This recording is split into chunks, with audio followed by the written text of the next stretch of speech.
All right, thank you. It's been great to be here and got to meet some very nice people there. And so I hope that this lecture tonight will bless you. Again, it's always good to see my friend Hamid, and we've been friends. It seems like the first time we met, we kind of hit it off, and we've been friends ever since. And he talked to me a little bit about the Mohammedan Trust. I know that it has been here since the 1970s, and I kind of joked. I said I was just a little boy since then, so it's been here a little while. And and I am a graduate of Islamic College as well. That was one of I have 6 degrees, but one of them is there at Islamic College. And I am an evangelical Christian from the United States. And I'll tell you a little bit of a story on how I began to really want a desire to just connect and build relationships with Muslims. In January, February-ish of 2016, we got the word from our doctor that my wife may have cancer. And so I was 47, she was 49 at the time, so we were pretty young. And we also had a daughter. Her name is Faith.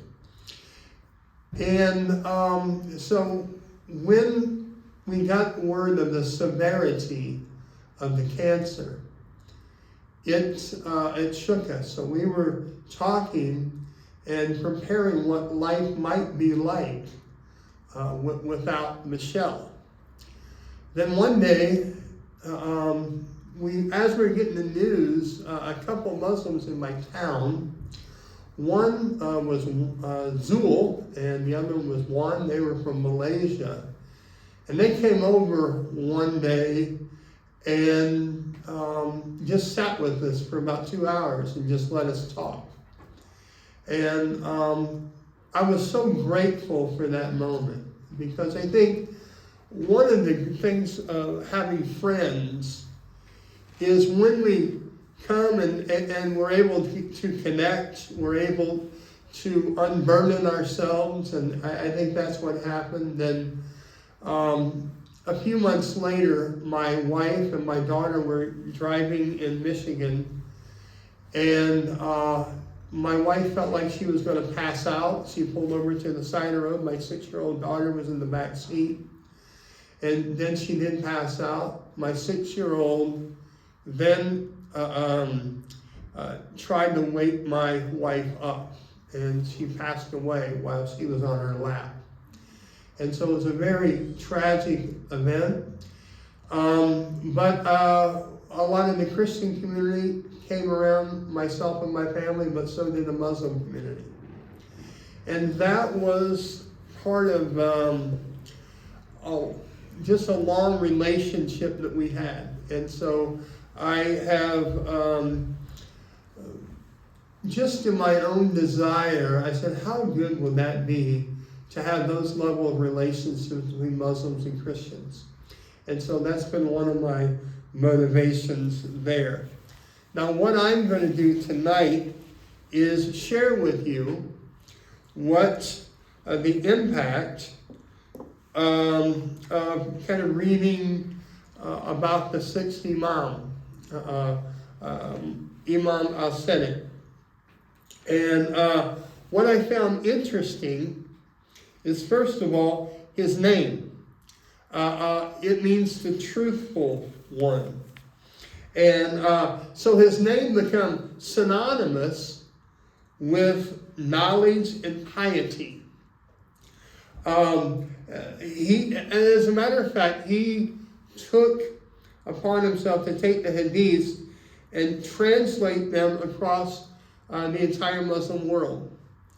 And he discovered more hadiths than all of the other imams combined. So he really had an impact. You know, if I'm, one of the things I would like to learn more about is how do you make an impact? We got one life, right? And so certainly he made that type of impact. He developed the Ja'fari School of Islamic Law. And he was coming at a time when the common common people did not have a lot of information about their religion, a lot of teaching about their religion. So what he did was he came and began to teach sort of his inner circle, but also disciple more and more people so the word can spread out. So there was a bit of a knowledge revolution, and he impacted a lot of lives. Matter of fact, the 400 fundamentals, most were written by students of Imam Sadi. And so he definitely had an impact there. You know, for someone to have that type of impact, you got to be a pretty disciplined person. You have to be pretty much a person that's committed to what he's to do. And one of the stats I read that there was about 4,000 students of his scattered all over the Muslim world, and so he made an impact. And so as I was studying this and reading more about him, I took about 5 things, and this is what I'm going to focus my talk on tonight. 1 is his character. 2 is his creativity. 3 is his intelligence. 4 is his love for learning. And 5, how he communicated his faith to people who were not Muslim. So first of all, his character. Character was very important. And oftentimes, we judge people by their character. Because character builds trust. Trust, then, is the way you can have influence and make a difference. So character is very important. And we judge people based on their character. And character is simply doing the right thing in every moment. Trying to make the right decision. Trying to be someone who has a high ethical standard. And now, where do we learn character?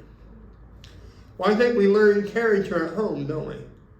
When you look at how the character development in Imam Ja'Far, that took place by his grandfather and his father. His grandfather, the 4th Imam, got a chance to pour into him for about 9 years of his life. His father poured into him, I think, right around 30 to 31 years of his life. So he had a lot of training. His training, his character was developed in the home. And so this is what's really shaped it. I know I was kind of drawn by this because that is so much a part of what I try to do in my own life. I look at as my responsibility as the father in the home. I am to teach my child, my daughter, my religious faith, the Christian faith. That is my responsibility. Certainly my wife's, but that's mine as well. And to shape her character. So one day she may become a mother, so that can she can impact the people in her life. Because character is important. And I think God is trying to develop character in us. The word character comes from the Greek word meaning to make a mark. And without character, you cannot be trusted. If you can't be trusted, you can't make a difference. But it is our character that allows us to make our mark on the world. And generally, good character is generally learned at home. Now, his grandfather,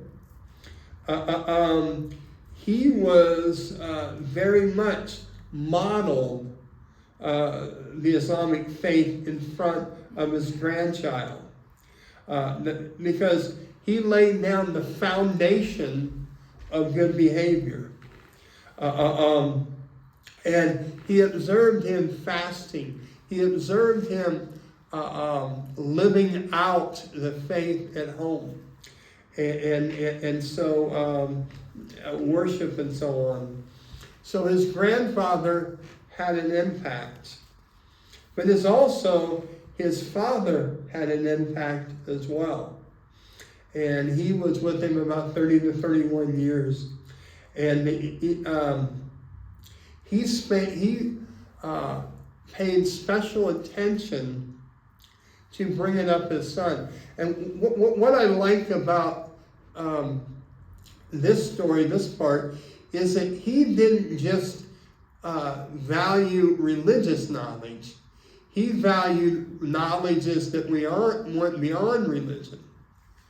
I was really impacted by my grandfather. My grandfather was very much the intellectual, and he would he read widely, and encouraged me to do so. He said, if you want to really understand the world, you've got to be immersed in different disciplines. And so that impacted me. So I began to read literature, and I began to read other material. And you can really understand the world, but you can also make an impact on people. And you begin to understand people much better. So I think that's one of the things that his father transmitted to him. He developed his son intellectually with the different sciences. He attended his father's lectures. And so that definitely had an impact here. So he developed his character, and that was through his family, his upbringing. Secondly, is his creativity. Now, when I think of creativity, I define it as a tendency to recognize ideas or possibilities, alternatives, to solve problems. Think about the great minds and how they solve problems. And certainly, if God is the creator, we follow a creative God. That's what I draw from my faith. And the very act of creation is recorded in Scripture. Creation exists to be creative, though. Exists to serve God and serve others. The problem is when people use the creativity to not serve God. I mean, we were just talking before the event tonight about the value of medicine. I think the lifespan is, people live to be about 25 years older than they do now. But that was a series of people, scientists, who looked at a problem and used their creative powers to say, okay, I think we can solve this. Some of the diseases have gone away. Why? Because the ability to use the God-given creative power that He has given us, the ability to solve problems. It happens that you go by beyond observation, analysis, and so forth. And you imagine one is not seen, what can happen. And so that was what come to mind when I began to read about the Imam here and what he did. And so he was creative. I mean, he developed the Ja'fari jurisprudence, the madhab. And so, from what I understand, he influenced the other Sunni, the people who brought about the other Sunni schools of thought. He influenced them. And so very much he had a mind. He addressed a problem, and he's still known for that work, and he's still referred to in his work in Islamic circles. Because she is considered Al-Sadiq the only legitimate person who can represent the Sharia in his time and have the authority to rule. And so he today is a famed scholar because of that. And he was a symbol then of creativity and intelligence even at an early age. But with that said, I think that creativity must be preceded by character. And because it's character that allows us to make the right decisions, right? It allows us to be creative for the good and not the bad. There are ample examples in history where men and women have used the power to be creative for the bad. I'm thinking the atomic bomb would be a good example. But they're also for the good. So the third one is intelligence. Through intelligence, humans possess the cognitive abilities to learn. You form concepts. You develop understanding. You apply things like logic and reason. You have the capacity to recognize patterns. You have your innovative capacity to solve problems, make decisions, retain information, use the right language to communicate. And all of this, I think, can be developed. Intelligence can be developed. We can understand better. We can, one of the things that has helped me in my life is developing the discipline of reading. And reading books, they're even beyond my comprehension. Because reading is like lifting weights. You get your strength, but in the process of lifting weights, you actually get stronger.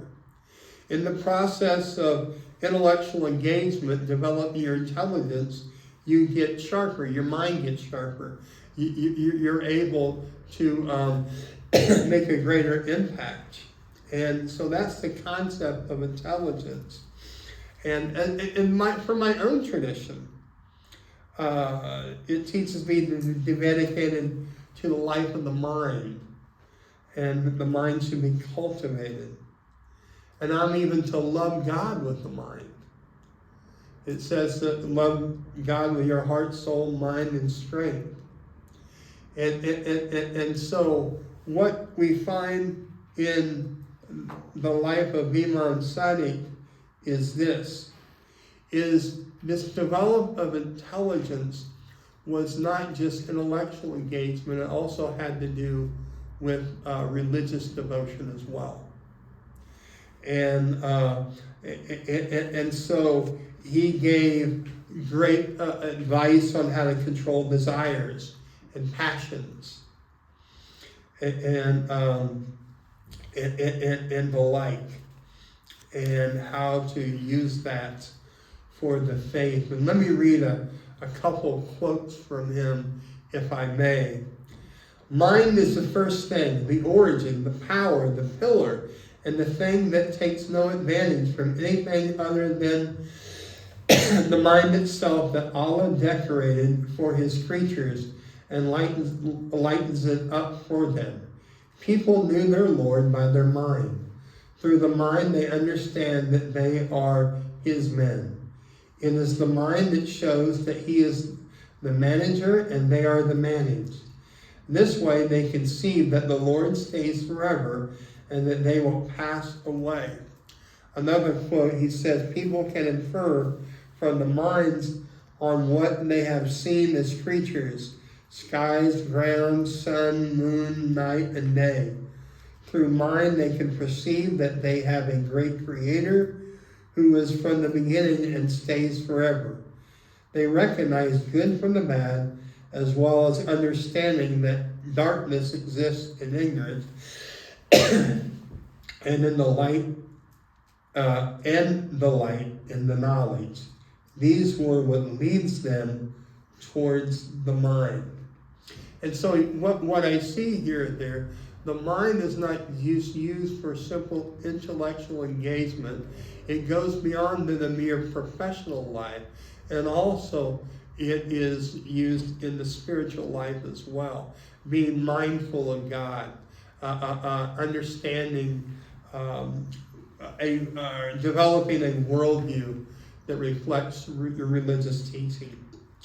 So that's the fourth thing. The fifth thing, the last thing tonight, the fourth thing, is his encouragement for learning.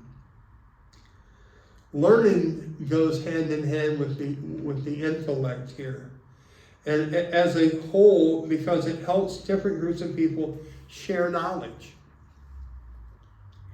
We can take what they learn and share it freely. One of the things that Imam Ja'Far did was that he spoke not to just the people who were Muslim, but he shared knowledge with the people that were not Muslim. He saw knowledge as something you share freely to everyone. And I think knowledge, cultivating that knowledge helps to make an impact. He said this, seeking knowledge is a duty for all believers, so go for it. Even if it is in a China, a little knowledge is better than a lot in praying, he says. He says, go for knowledge, it is the head of superiority. Woe to you if you learn it from taking rubbish or to show others that you know something. Otherwise, hell will be awaiting you. In another quote, learning is an essential obligation. So here he talks about the idea of learning being very central in gaining knowledge. Fifthly, sorry, your phone has stopped working. Sorry. okay, Can you stop for a second? sure. I need a break for a glass of water. Do you want some coffee or tea? No, this is okay. Okay, I'm not old this is enough to yours. drink coffee yet. See what it says. Oh, okay.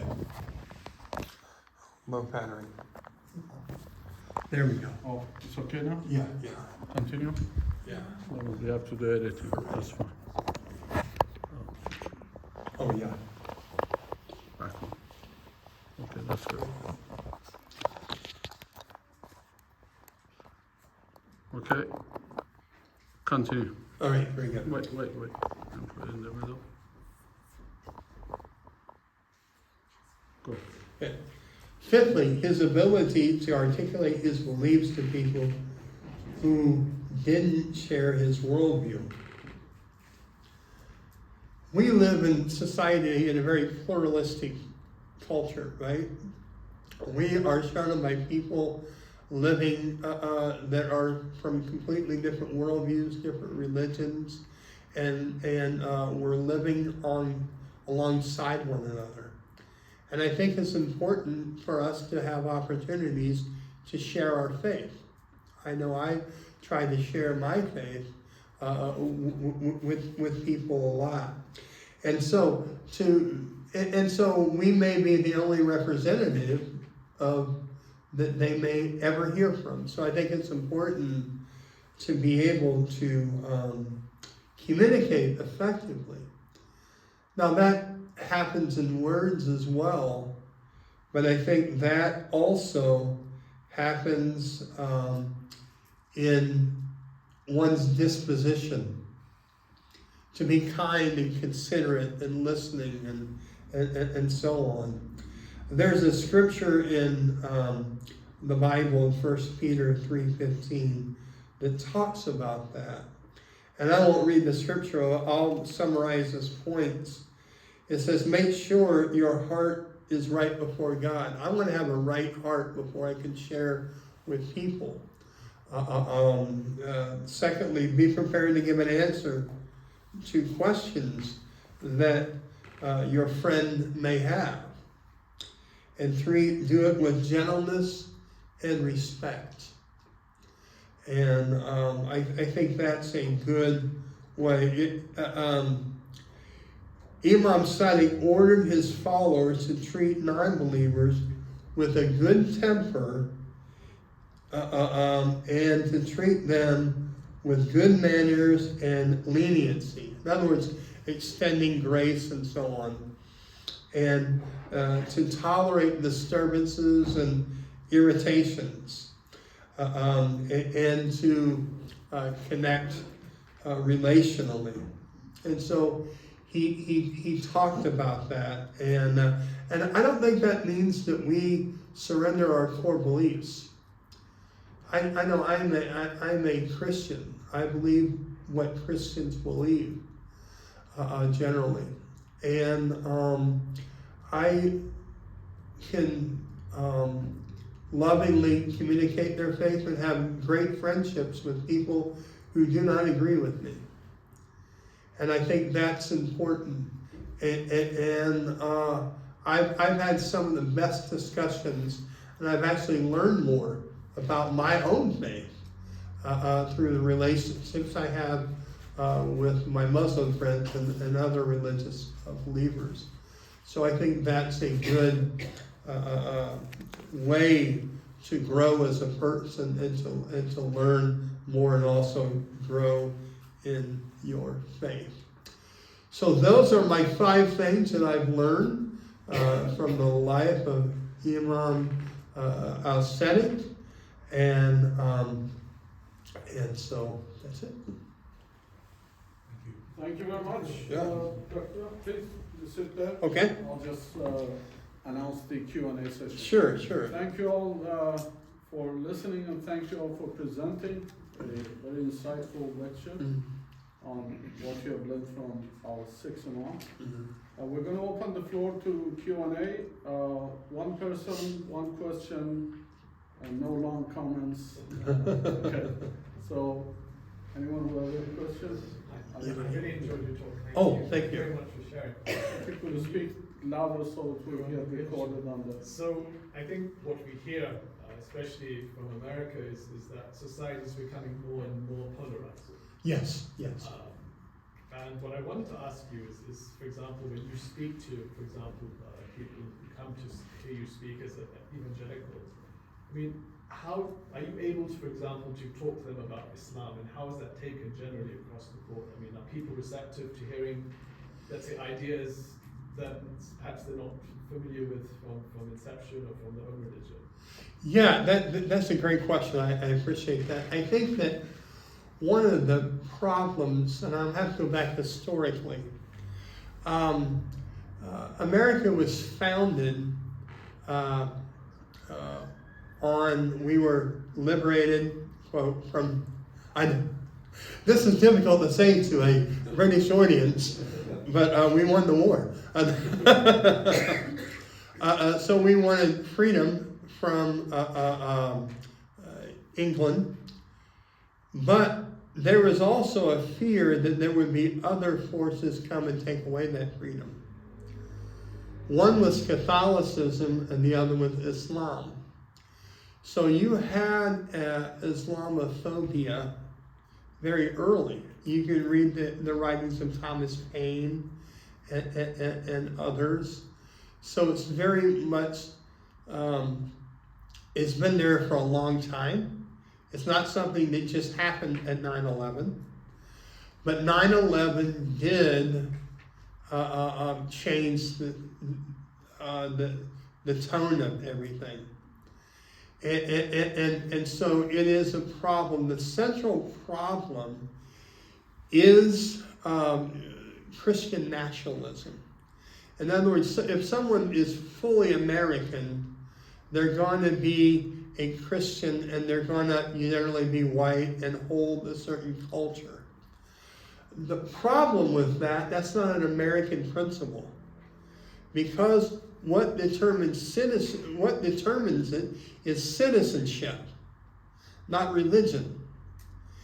And so the unfortunate thing, out of many, many unfortunate things about the Trump administration, was he took that and animated it and created many, many problems. And so I've seen in my lifetime how that has escalated.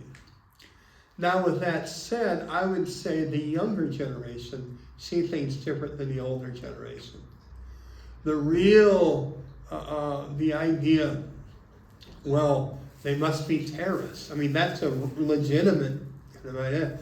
Those generally, and I'm making a general statement here, that they are white, they are may or may not be Christian, they are they tend to be a little older, and they tend to be not very educated, and so, but they also tend to be very influential. So that is the thing. Now, how do I deal with that as an evangelical? Okay, because my group, evangelical, tends to be the most Islamophobic of all of the other religions, and so what I try to do is I bring back the gospel to them. That number one, God never allows hatred as a response and fear as a response. That's antithetical to the Christian faith. So I think if you're going to address that problem, one, it's helpful to address it from an insider. And they can't dismiss that as easy. But also I try to show the historical ideas, the inconsistency with the Christian faith, the inconsistency of the American project. And so that's kind of how I look at it.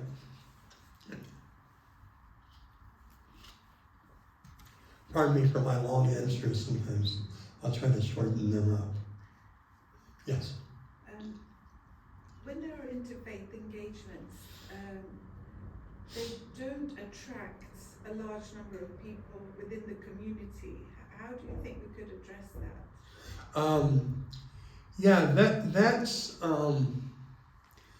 That's true in America as well as Britain. When you frame the community, you're talking about the Muslim community. Yeah,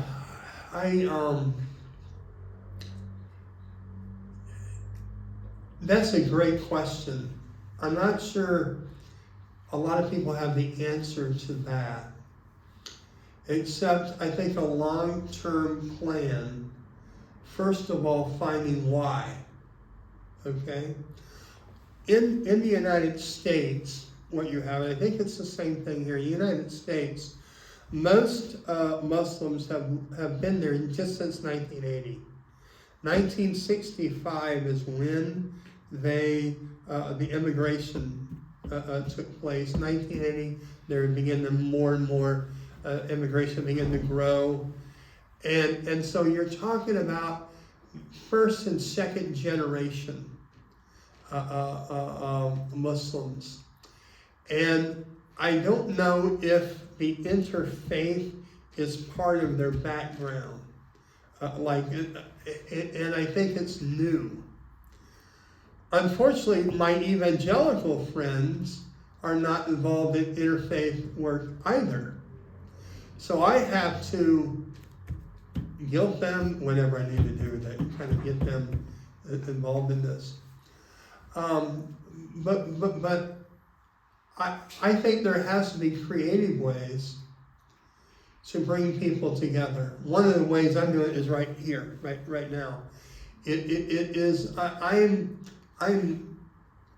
a evangelical. I'm a conservative evangelical, and so I think what I like to model is that you can have faiths come together and work. Now, I've just got an idea for my own city and how I can do it. Okay, this is just a brand new. I haven't tried it, so if it doesn't work, it's not my fault, since I already warned you I haven't tried it. But do a cultural immersion weekend where you expose a certain group of people to different faiths. You have discussions, you have debriefings, you have that, maybe you have 10 or 15 people, and that might be a possibility. And that way you get people, it's a safe space, you get people talking, and you can say, okay, this is how I felt.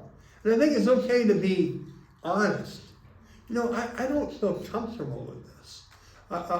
Help me out. How can I feel comfortable with this?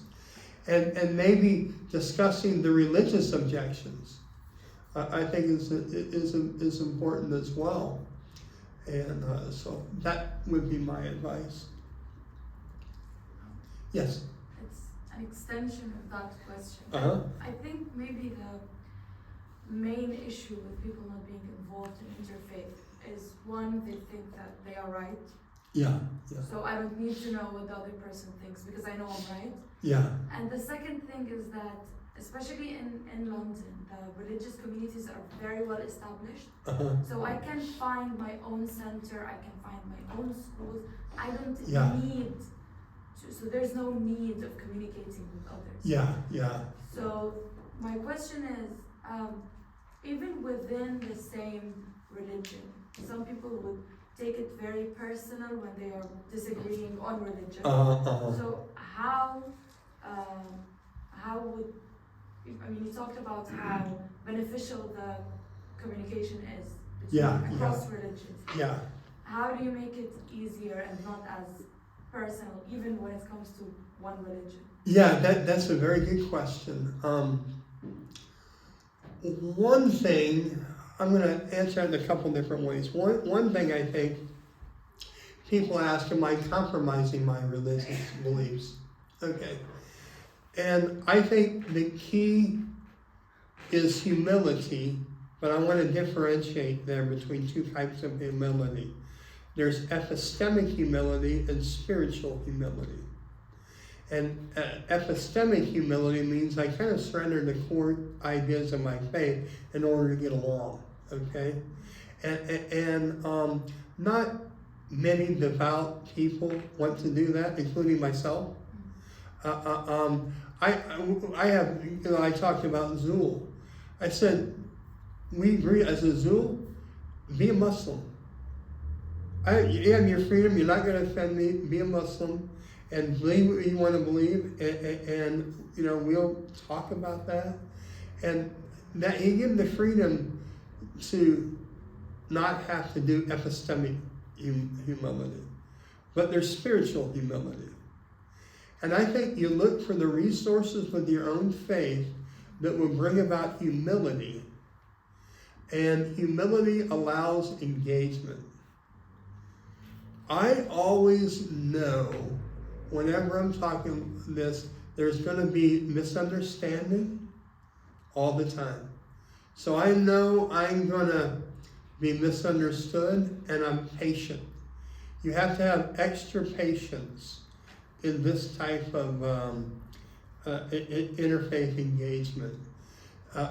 Because you're gonna think you heard, I mean, when I was early on in this, I'm thinking, what do you mean by that? What do you mean by that? You know, now it's, I know. But I think you have to look at, in your own faith, for the elements of humility that you can bring and use that as a way to dialogue. And that takes time. I think as you say this, the sociological factor is different, maybe more here in London than it is in other places. And what I mean, generally cities, larger cities, they kind of create spaces and they live apart and stuff like that, almost like little mini cities. And that is harder. But maybe that cultural immersion weekends, immersion would be something that might be beneficial. Any more questions? Yes. What sources did you go through to know much more about Imam Ja'Far Al-Sadiq? Yeah, if I had my phone, I could tell you. But most of the sources that I can't think of. I can tell you where I got them. It's Al Islam. There are about, I think, 6 or 7 different sources from that. I can't remember the names off the top of my head, but if on there's several options. Al-Islam.org. Yeah, alislam.org. Yeah. It's a Shia website with a lot of good articles. Any other questions? Comments? Yes. Just for your information, probably you know this already. Islam called for interfaith dialogue 1400 years ago or more. Yeah. There's a verse in the Quran, if I could just quote it for you. Sure. Yeah.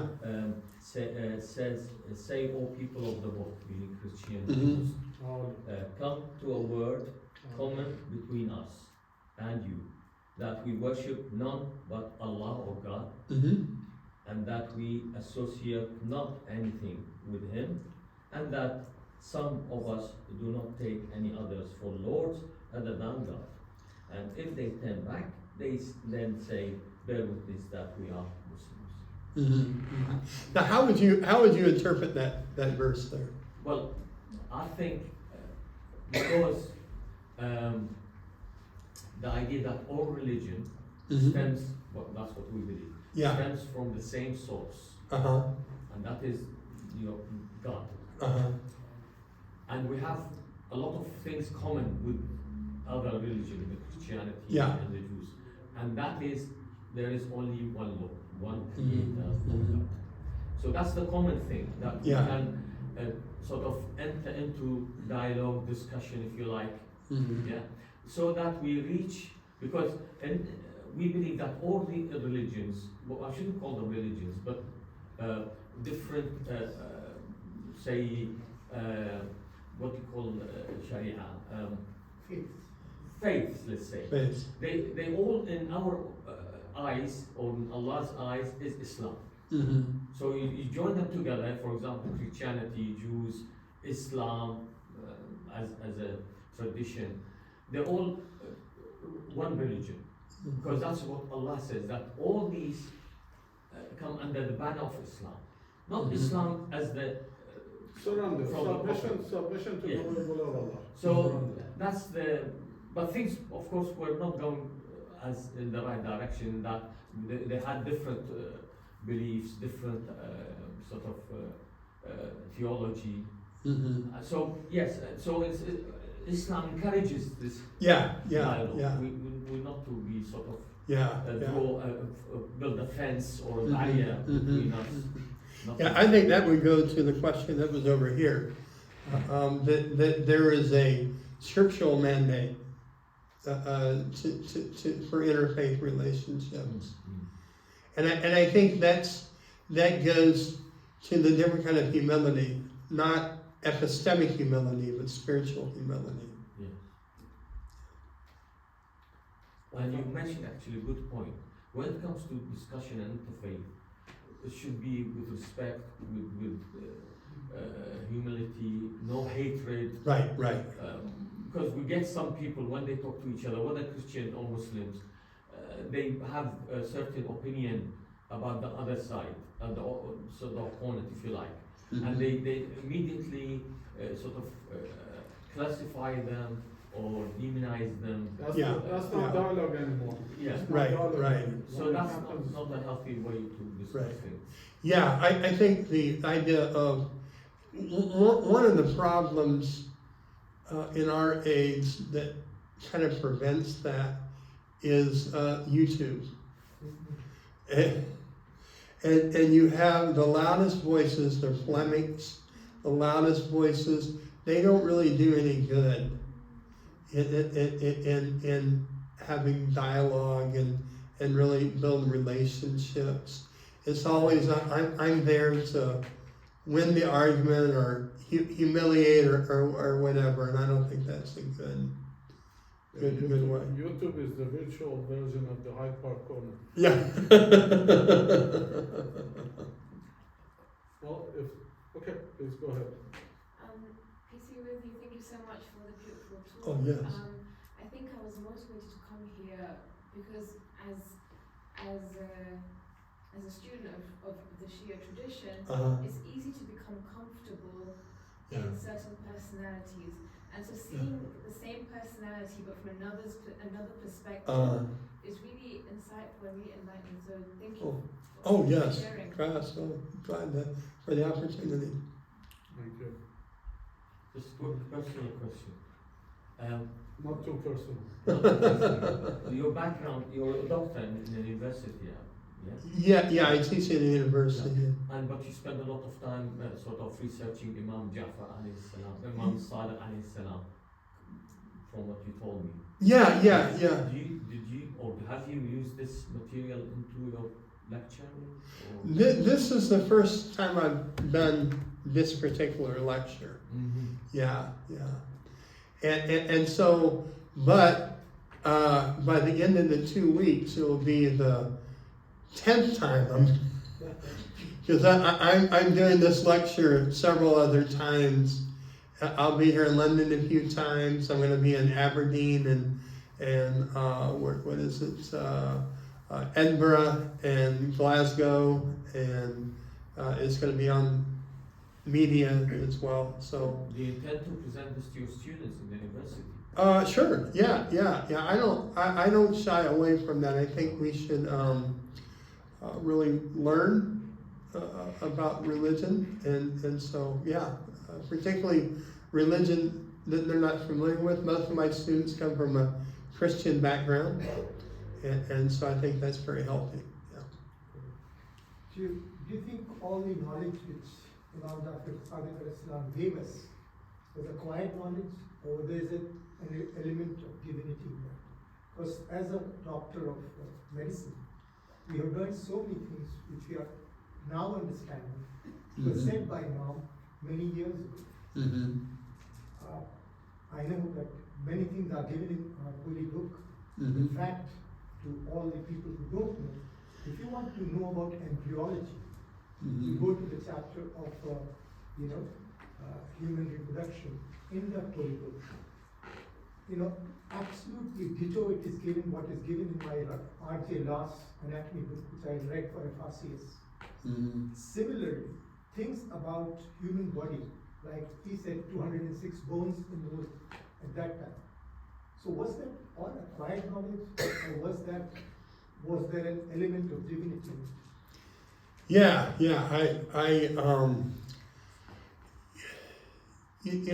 I from my personal belief, there is general revelation and special revelation. General revelation is what you discover in nature. Something about God. I know that there's a God because I look outside and I see creation.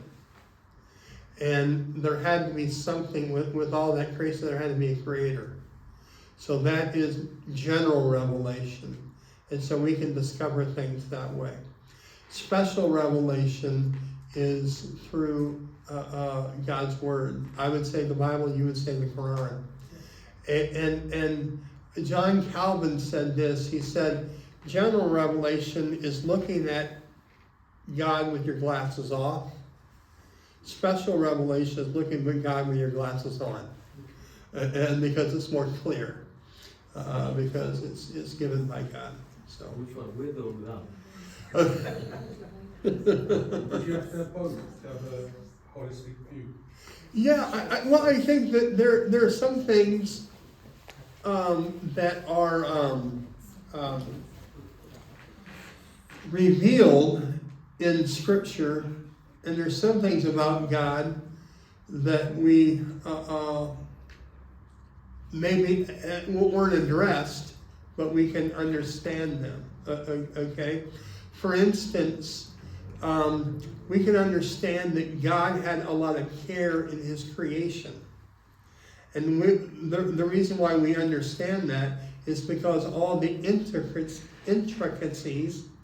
that involve us to even continue to live here on earth. It had to be the very exact, and I'm not a scientist, everything had to be exactly right for the earth to be here, for us to live here, and so on. Yeah, the argument from design, yeah. And so we can learn something about God from there, oftentimes affirming scriptures that may already speak of in our divine holy books. Does that make sense? Yes, it does answer. But one is amazed at discoveries which I have today, which we are proving by science.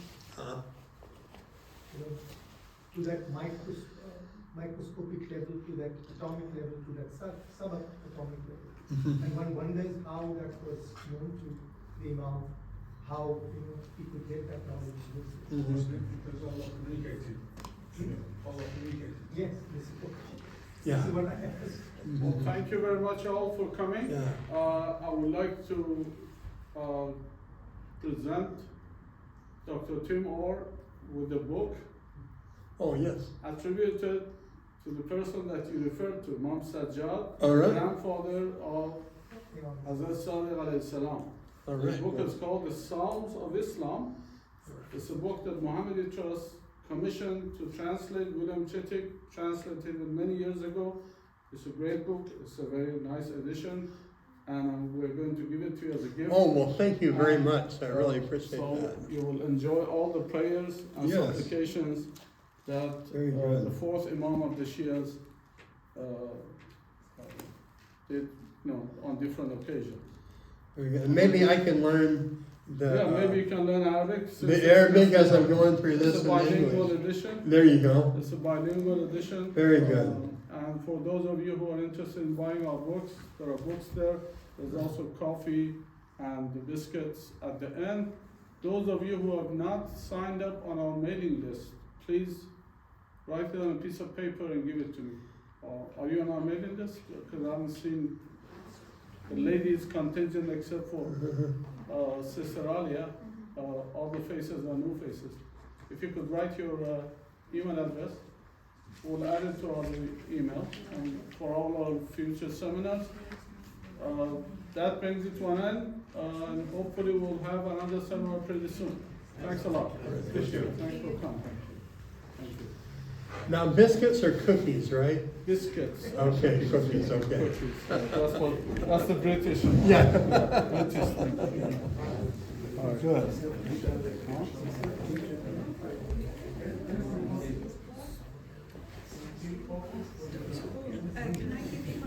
Oh, sure, absolutely.